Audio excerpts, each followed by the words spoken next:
In 1955, the Republic of Ganton was founded after a long and fierce struggle to gain autonomy from the Krajnik Empire that had controlled its land since the early 19th century. Though the two main ethnic groups, the Artesians and the Frishkins, were united during the fight for independence, troubles emerged as the Artesians took control of the vast majority of government posts.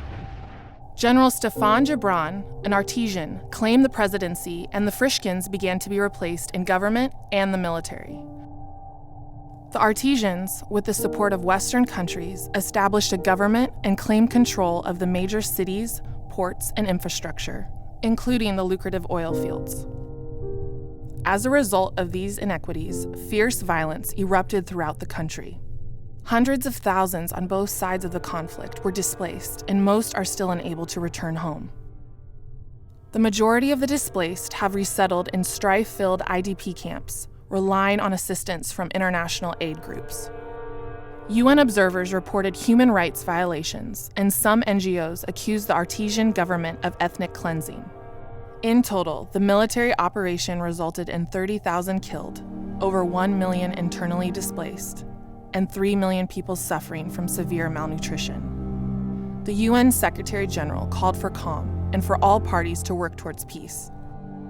Elections held in 1963 resulted in a landslide victory for the Artesians.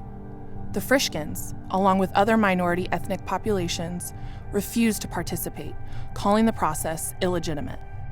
After a number of years of calm, the heavily Artesian government of Ganton passed sweeping reforms that severely limited access to education, healthcare, and social services to all persons who did not swear allegiance to the government. This new legislation resulted in mass public demonstrations throughout the country and martial law being put into place. A group of Frishkin extremists created the Ganton Liberation Army, the GLA, which began to launch attacks against government forces and stir up strife in the IDP camps. In a short time, the GLA captured a number of government assets and publicly executed 10 police officers.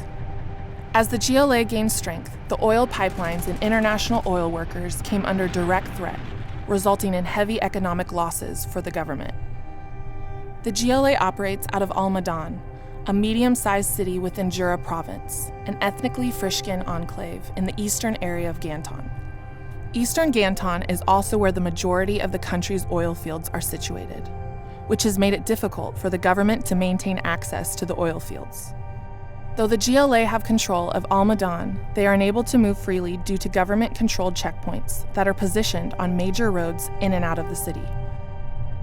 In 2004, the United Nations Security Council approved the United Nations Assistance Mission in Ganton, UNAMIG, which oversees negotiations between the government of Ganton and the GLA and monitors and promotes protection of civilians. The Secretary General is deeply troubled by the recent events.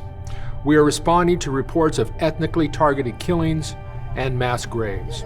In the past several months alone, there have been 9 confirmed reports of harassment and threats of violence against those providing aid to communities and camps.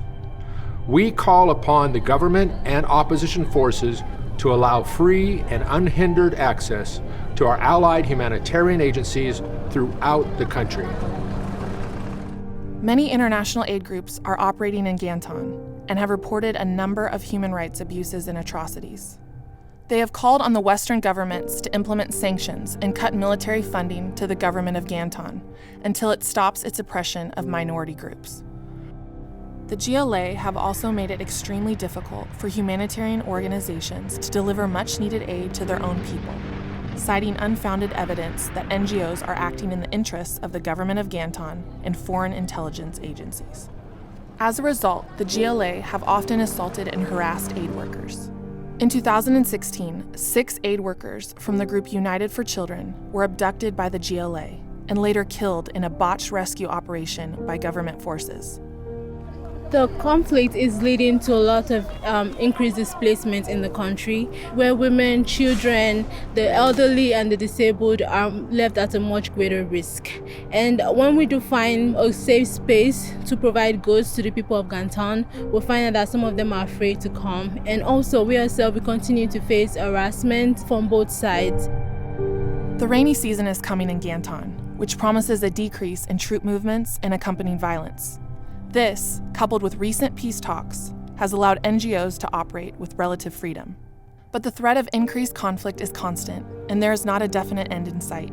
If the past is any indication of the future, the Republic of Ganton and the humanitarian community serving there will continually need to brace themselves for challenges as they strive to fulfill their mission.